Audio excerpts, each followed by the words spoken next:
Hello दोस्तों, आज हम लोग पॉकेट जी के बुक से मगध राज का उदय पढ़ रहे हैं। मगध राज का उदय तो देखते हैं। मगध राज के उत्कर्ष में मगध राज के उत्कर्ष में मुख्यतः तीन वंशों का योगदान रहा है। मुख्यतः कितने वंशों का योगदान रहा है? तीन वंशों का। मगध राज पहला हर्यक वंश, दूसरा है शिशुनाग वंश, तीसरा है नंद वंश। तीन वंश कौन कौन है? हर्यक वंश, शिशुनाग वंश और नंद वंश। यह मगध का सबसे प्राचीन वंश के संस्थापक। यह क्या है? यह मगध का सबसे प्राचीन वंश के संस्थापक बृहद्रथ थे।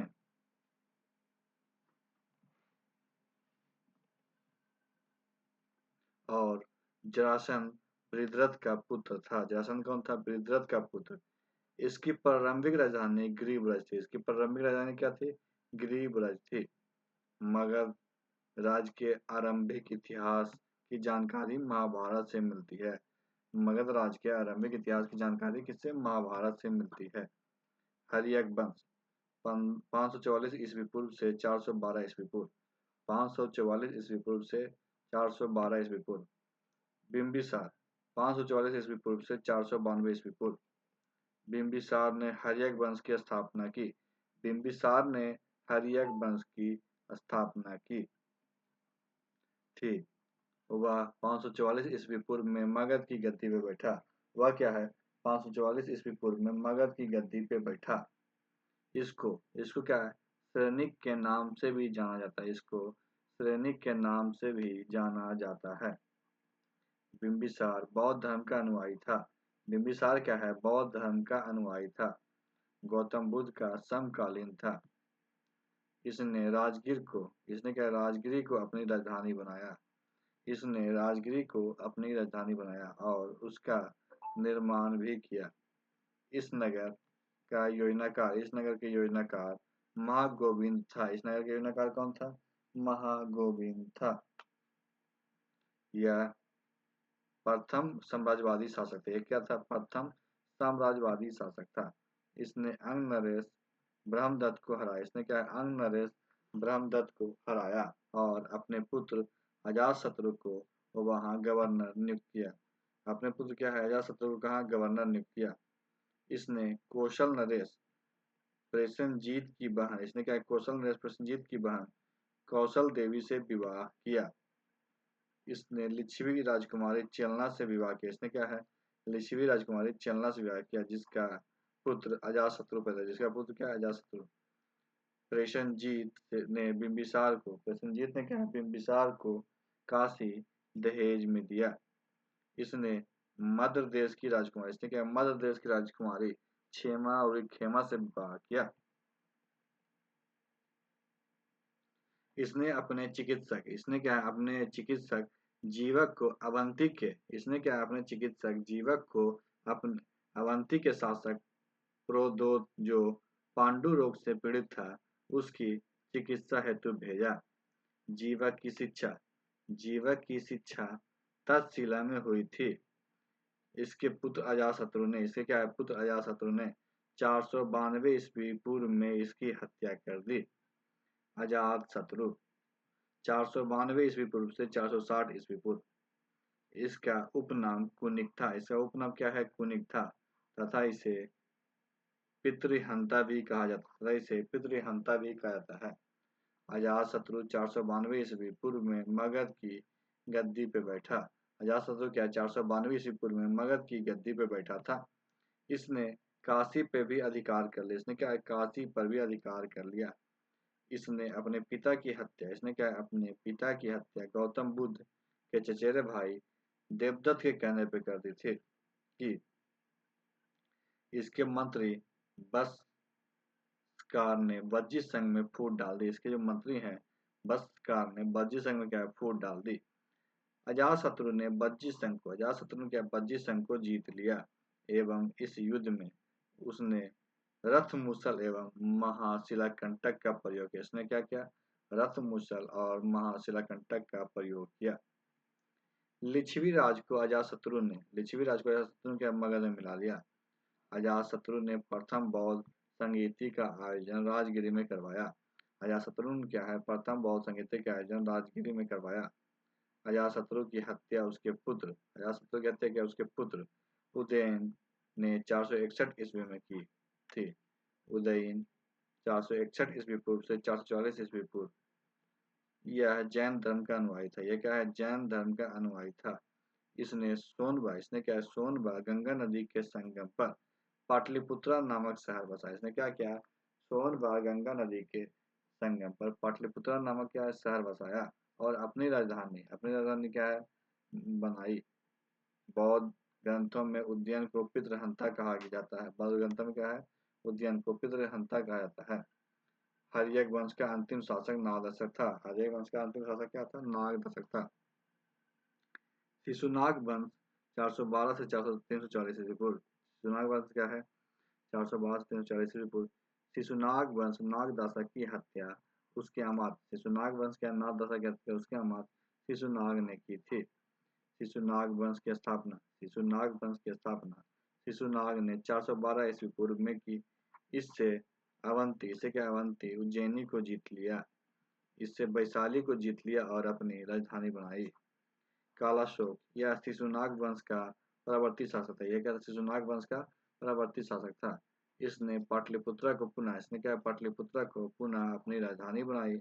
इसे दूसरी बौद्ध संगीति का आयोजन किया। इसने क्या है? दूसरी बौद्ध संगीति का आयोजन करवाया।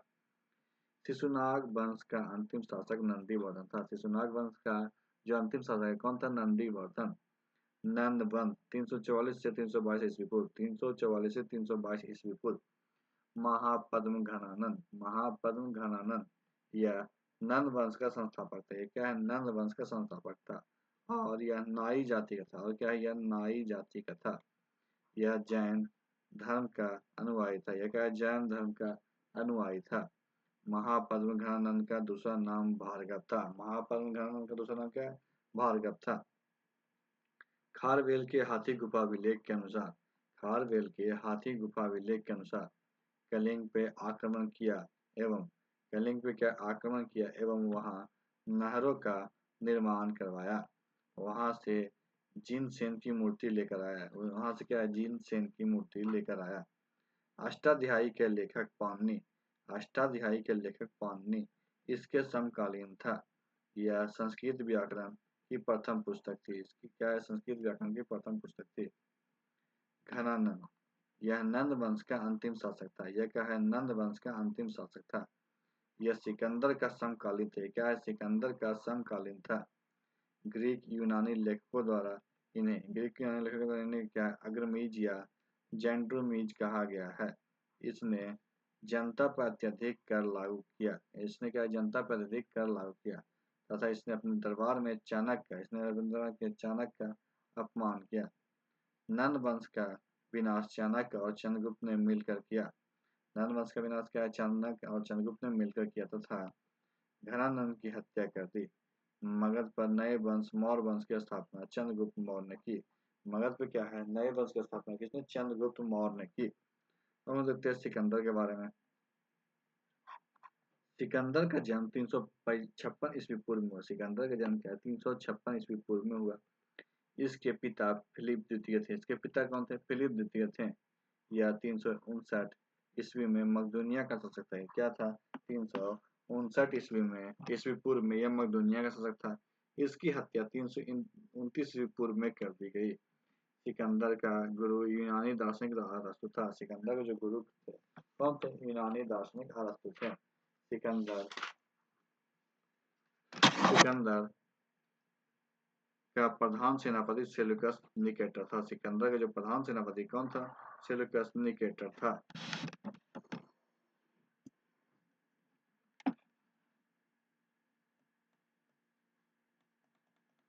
सिकंदर 326 ईस्वी पूर्व में हाइडेस्पिस और झेलम का युद्ध किया। सिकंदर क्या है? 326 ईस्वी पूर्व में हाइडेस्पिस और झेलम का युद्ध किया जो पोरस व सिकंदर के बीच हुआ। पोरस का राज झेलम व चिनाब नदी के मध्य था। पोरस का राज कहाँ था? झेलम व चिनाब नदी के मध्य था। सिकंदर के आक्रमण के समय अम्बित तक्षशिला के शासक थे। क्या थे? अम्बित तक्षशिला के शासक थे। इस युद्ध में पोरस की पराजय हुई। लेकिन सिकंदर पोरस की बहादुरी से प्रभावित होकर उसका राज वापस लौटाता है। भारत विजय अभियान में सिकंदर ने 326 ईस्वी पूर्व में बैक्टीरिया जीतने के बाद काबुल होता होता हुआ हिंद कुश पर्वत को पार किया और सिंधु नदी पार कर भारत की धरती पे कदम रखा। फिर इस समय सिकंदर की सेना ने कुछ अफवाहों के डर से ब्यास नदी को पार करने से मना कर दिया। क्या क्या? ब्यास नदी को पार करने से मना कर दिया। सिकंदर ने भारत में 3 शहर बसाए। सिकंदर ने भारत में कितने? 3 शहर बसाए। कौन कौन है? नियकिया, विजयनगर, एलेक्जेंड्रिया और बुकेफेल्स या बुकाफेला। बुकाफेल्स शहर अपने प्रिय घोड़े के नाम पर है। बुकाफेल्स शहर क्या है? उसने अपने प्रिय घोड़े के नाम पे रखा। सिकंदर 19 महीने भारत में रहा। सिकंदर कितने महीने? 19 महीने भारत में रहा।